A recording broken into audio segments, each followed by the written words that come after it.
بسم الله الرحمن الرحيم.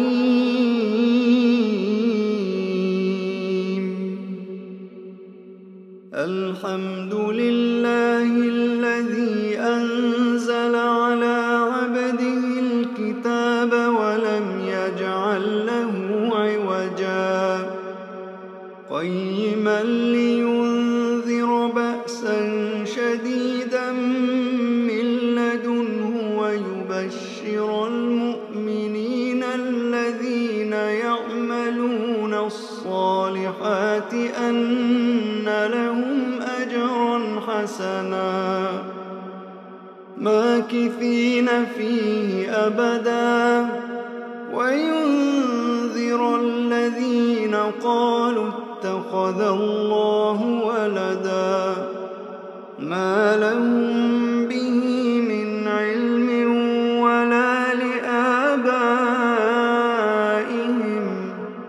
كبرت كلمة تخرج من أفواههم إن يقولون إلا كذبا فلعلك باخع نفسك على آثارهم إن لم يؤمنوا بهذا الحديث أسفا إنا جعلنا ما على الأرض زينة لها لنبلوهم أيهم أحسن عملا وإنا لجاعلون ما عليها صعيدا جرزا أم حسبت أن أصحاب الكهف والرقيم كانوا من آياتنا عجبا إذ أوى الفتية إلى الكهف فقالوا ربنا آتنا من لدنك رحمة وهيئ لنا من أمرنا رشدا فضربنا على آذانهم في الكهف سنين عددا ثم بعثناهم لنعلم أي الحزبين أحصى لما لبثوا أمدا نحن نقص عليك نبأهم بالحق إنهم فتية آمنوا بربهم وزدناهم هدى وربطنا على قلوبهم إذ قاموا فقالوا ربنا رب السماوات والأرض لن ندعو من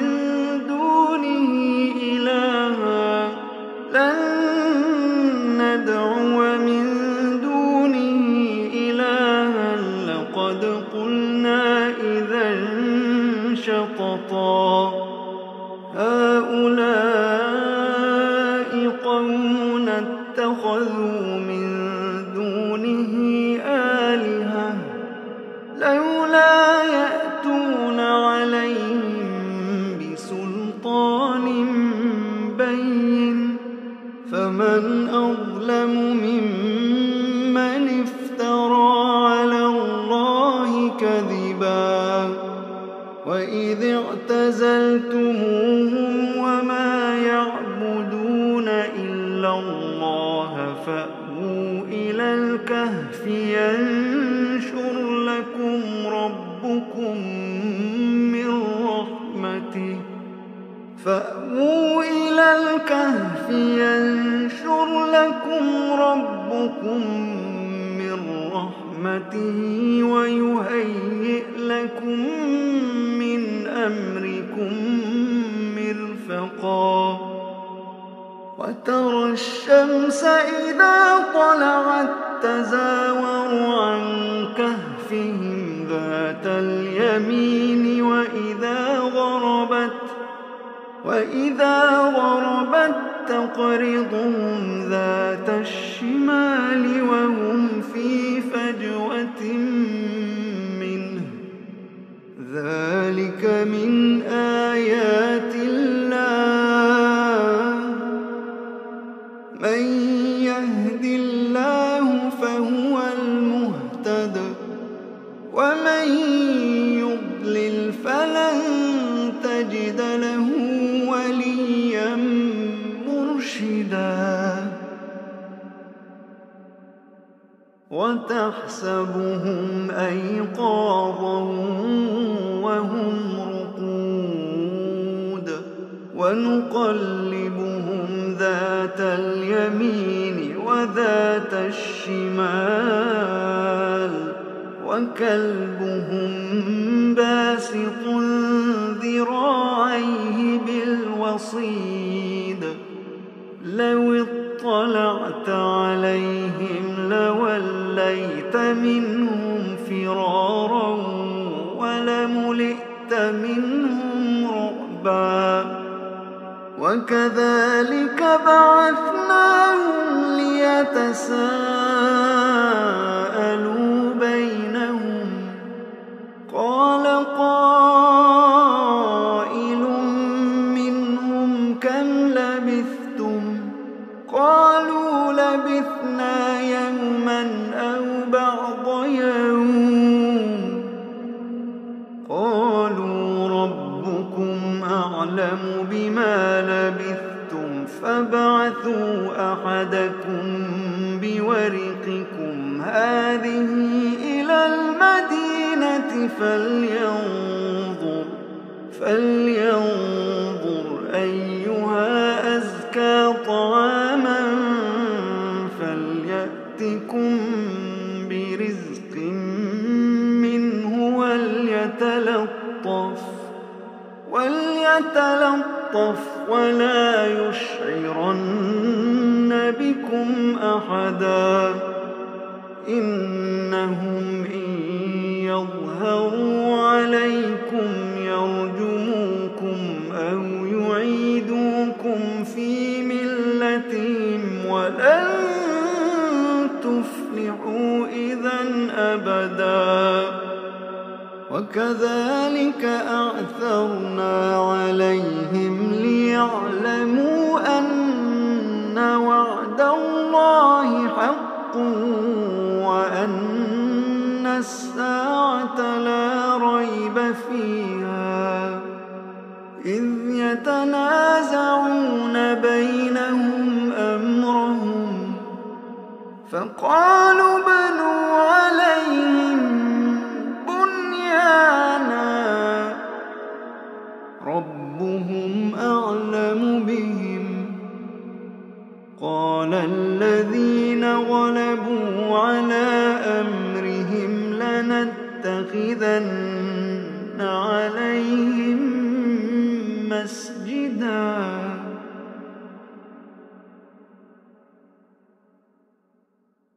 سيقولون ثلاثة رابعهم كلبهم ويقولون خمسة سادسهم كلبهم رجما بالغيب ويقولون سبعة وثامنهم كلبهم قل ربي أعلم بعدتهم ما يعلمهم إلا قليل فلا تمار فيهم إلا مراء ظاهرا ولا تستفت فيهم منهم أحدا ولا تقولن لشيء إني فاعل ذلك غدا إلا أن يشاء الله واذكر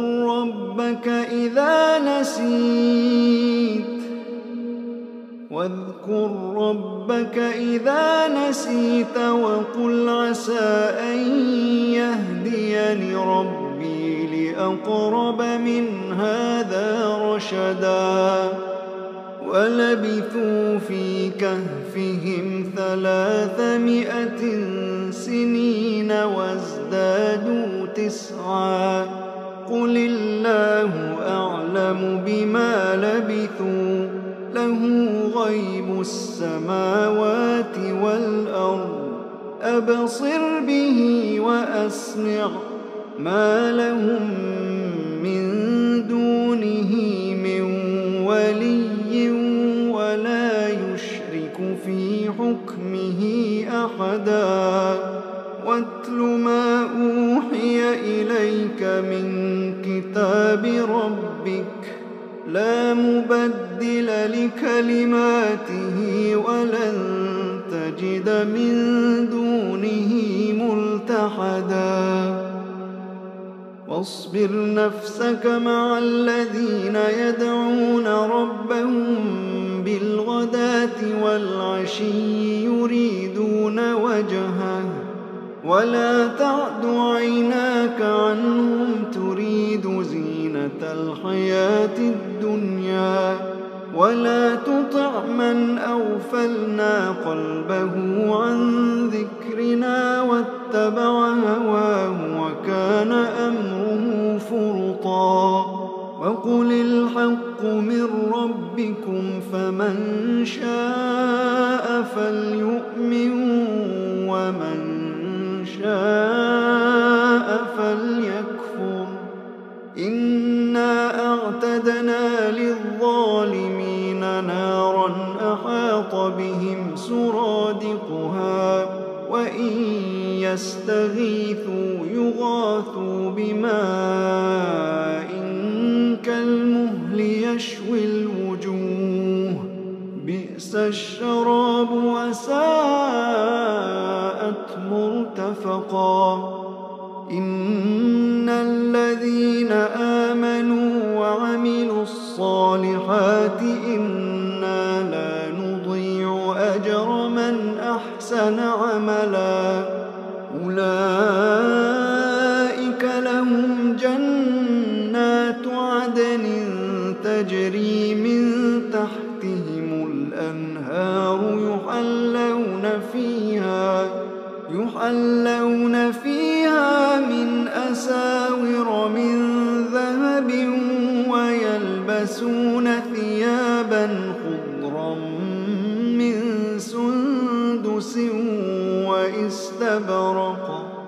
ويلبسون ثيابا خضرا من سندس واستبرق متكئين فيها على الأرائك نعم الثواب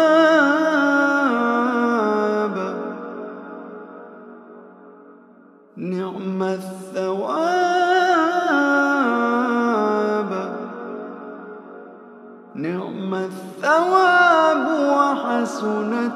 مرتفقا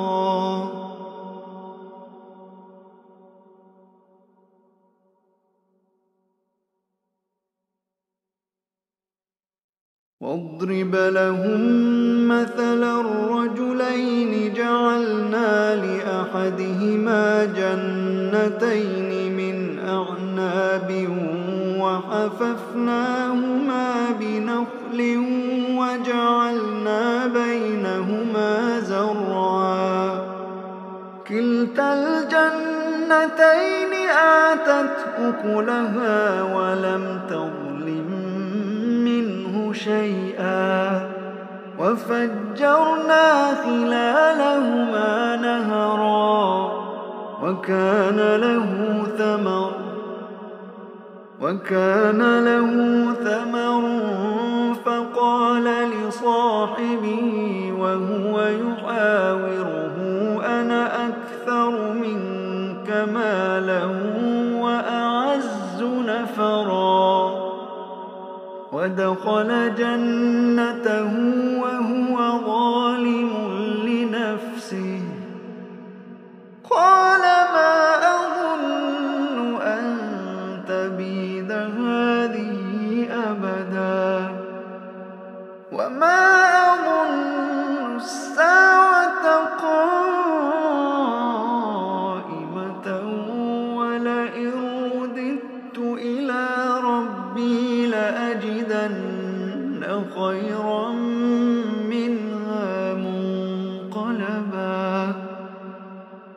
قال له صاحبه وهو يحاوره أكفرت بالذي خلقك من تراب ثم من نطفة ثم سواك رجلا لكن هو الله ربي ولا أشرك بربي أحدا لكن هو الله ربي ولا أشرك بربي أحدا ولولا إذ دخلت جنتك قلت ما شاء الله لا قوة إلا بالله إن ترني أنا أقل منك مالا وولدا فعسى ربي أن يؤتيني خيرا من جنتك ويرسل عليها حسبانا من السماء فتصبح صعيدا زلقا أو يصبح ماؤها غورا فلن تستطيع له طلبا وأحيط بثمره فأصبح يقلب كفيه على ما أنفق فيها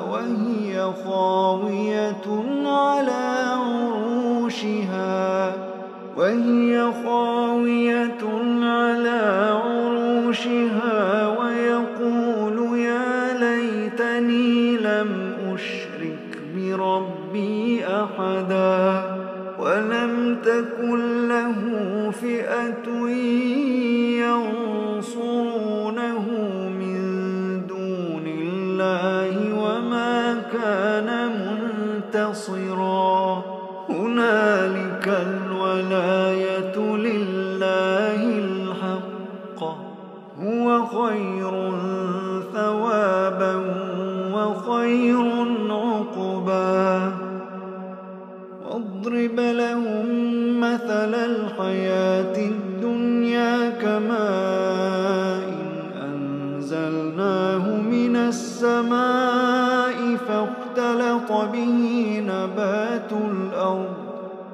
فاختلط به نبات الأرض فأصبح هشيما تذروه الرياح وكان الله على كل شيء مقتدرا المال والبنون زينة الحياة الدنيا والباقيات الصالحات خير عند ربك ثوابا وخير أملا ويوم نسير الجبال وترى الأرض بارزة وحشرناهم فلم نغادر منهم أحدا وعرضوا على ربك صفا لقد جئتمونا كما خلقناكم أول مرة بل زعمتم أن لن نجعل لكم موعدا ووضع الكتاب فترى المجرمين مشفقين مما فيه ويقولون يا ويلتنا ما لهذا الكتاب لا يغادر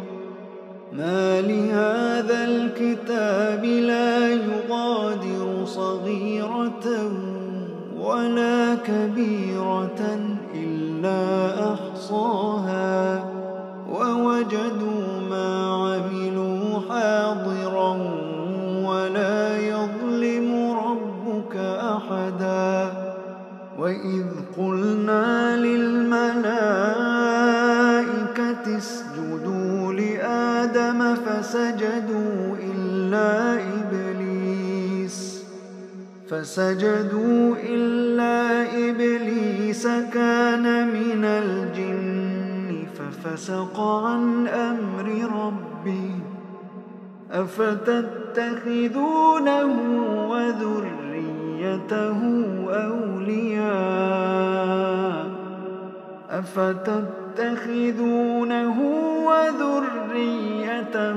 أولياء من دوني وهم لكم عدو بئس للظالمين بدلا ما أشهدتهم خلق السماوات والأرض ولا خلق أنفسهم وما كنت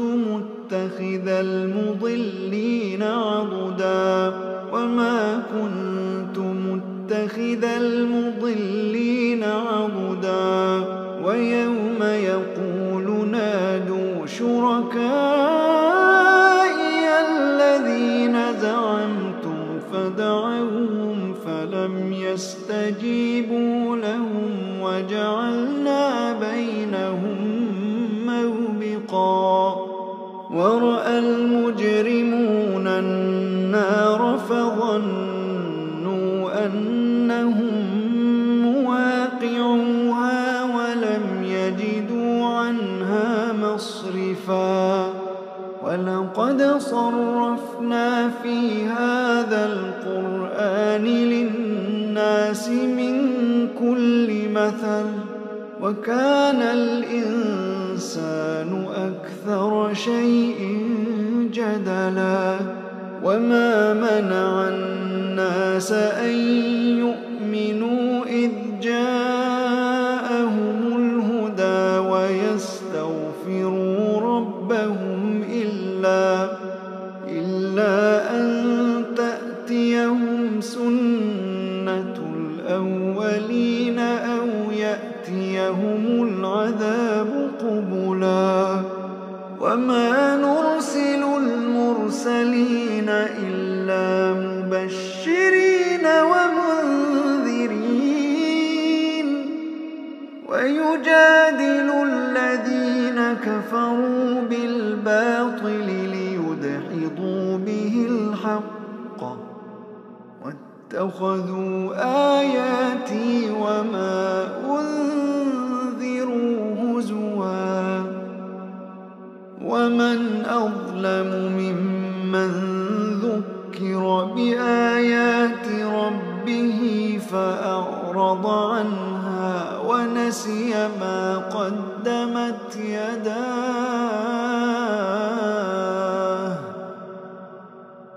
إنا جعلنا على قلوبهم أكنة أن يفقهوا وفي آذانهم وقرا وإن تدعهم إلى الهدى فلن يهتدوا إذا أبدا وربك الغفور ذو الرحمة لو يؤاخذهم بما كسبوا لعجل لهم العذاب بل لهم موعد لن يجدوا من دونه موئلا وتلك القرى أهلكناهم لما ظلموا وجعلنا لمهلكهم موعدا وإذ قال موسى لفتاه لا أبرح حتى أبلغ مجمع البحرين أو أمضي حقبا فلما بلغا مجمع بينهما نسيا حوتهما فاتخذ سبيله في البحر سربا فلما جاوزا قال لفتاه آتنا غداءنا لقينا من سفرنا هذا نصبا قال أرأيت إذ أوينا إلى الصخرة فإني نسيت الحوت وما أنسانيه إلا الشيطان أن أذكره واتخذ سبيله في البحر عجبا قال ذلك ما كنا نبغ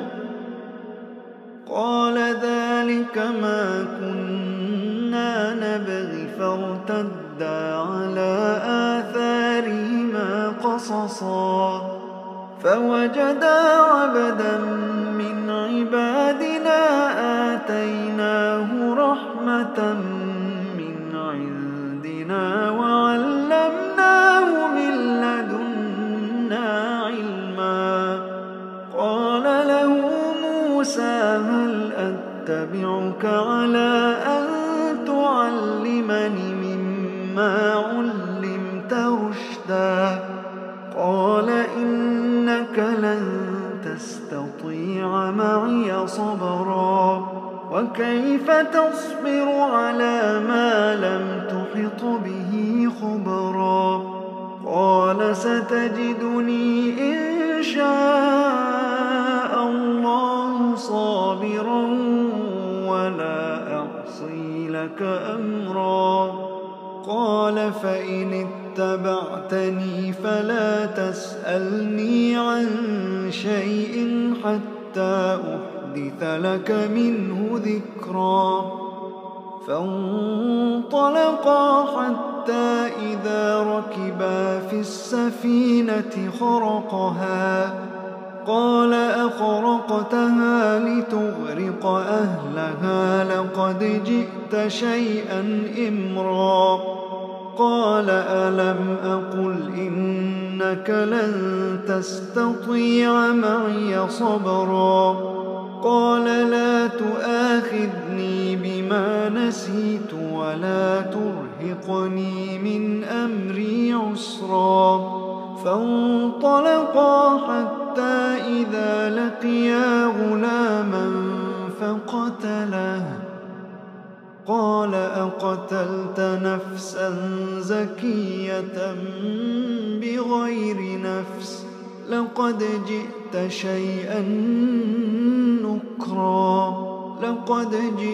شيئا نكرا قال ألم أقل لك إنك لن تستطيع معي صبرا قال إن سألتك عن شيء بعدها فلا تصاحبني قد بلغت من لدني عذرا فانطلقا حتى إذا أتيا أهل قرية استطعما أهلها فأبوا أن يضيفوهما فوجدا فيها جدارا يريد أن ينقض فأقامه قال لو شئت لاتخذت عليه أجرا قال هذا فراق بيني وبينك سأنبئك بتأويل ما لم تستطع عليه صبرا أما السفينة فكانت لمساكين يعملون في البحر فأردت أن أعيبها وكان وراءهم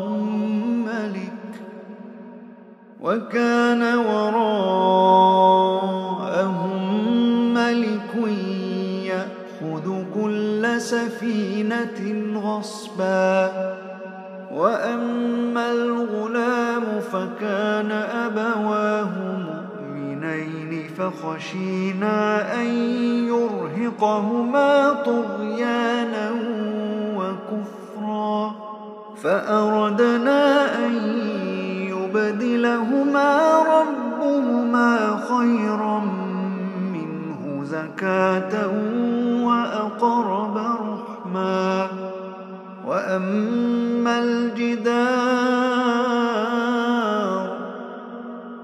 وأما الجدار فكان لغلامين يتيمين في المدينة وكان تحته كنز لهما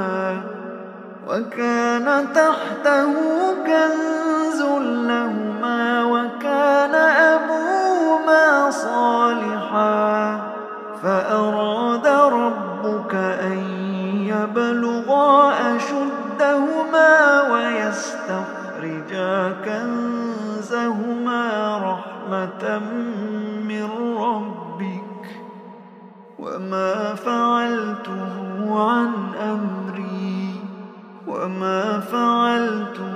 عن أمري ذلك تأويل ما لم تسطع عليه صبرا.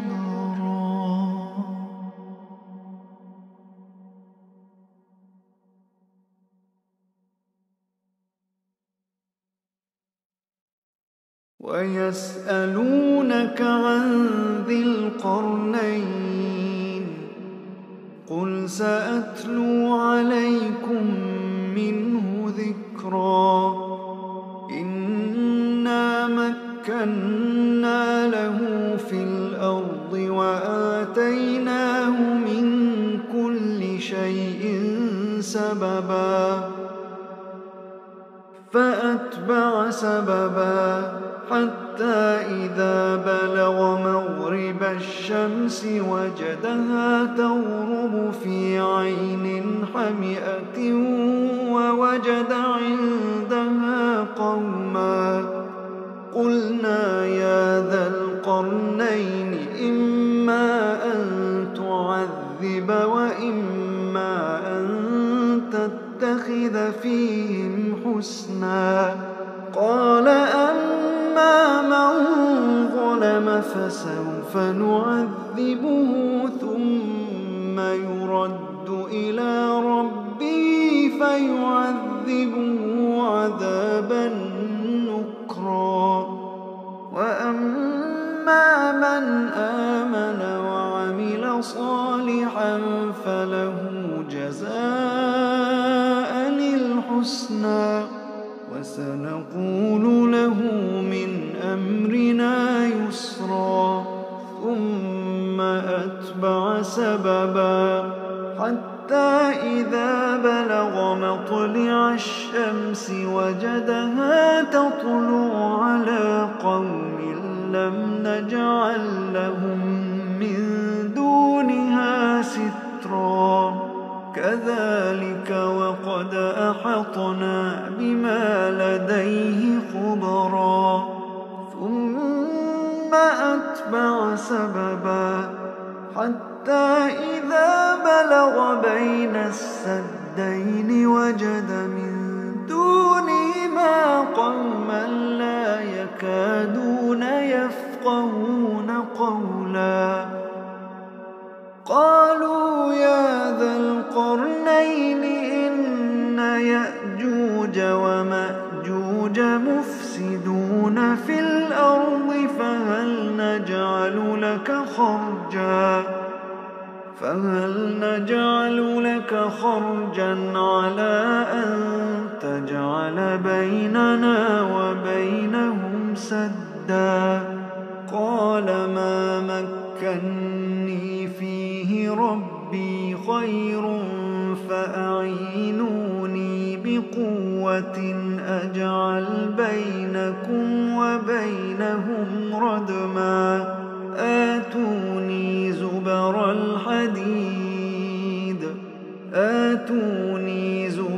الحديد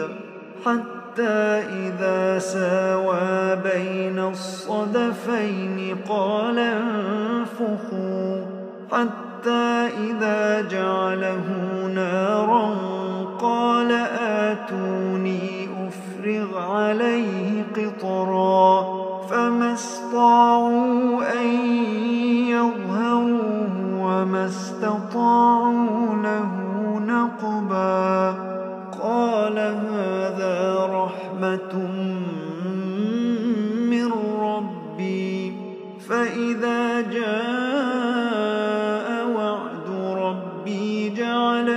دكاء وكان وعد ربي حقا وتركنا بعضهم يومئذ يموج في بعض ونفخ في الصور فجمعناهم جمعا وعرضنا جهنم يومئذ للكافرين عرضا الذين كانت أعينهم في غطاء عن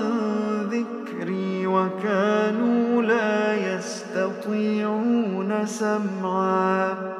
أفحسب الذين كفروا أن يتخذوا عبادي من دوني أولياء إنا أعتدنا جهنم للكافرين نزلا قل هل ننبئكم بالأخسرين أعمالا الذين ضل سعيهم في الحياة الدنيا وهم يحسبون أنهم يحسنون صنعا أولئك الذين كفروا بآيات ربهم ولقائه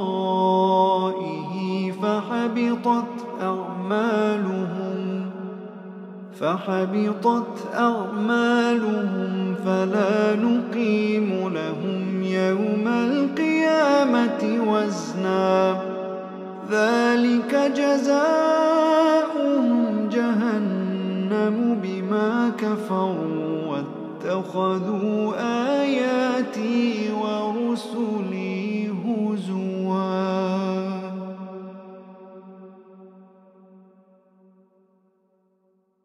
إن الذين آمنوا وعملوا الصالحات كانت لهم جنات الفردوس نزلا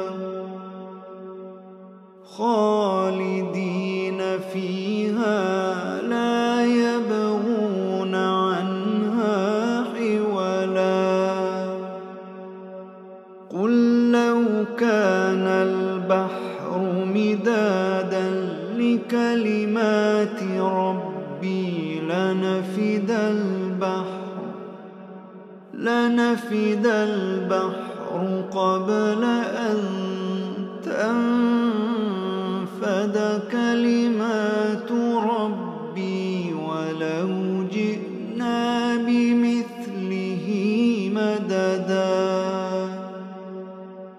قل إنما أنا بشر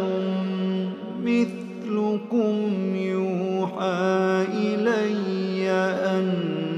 أنما إلهكم إله واحد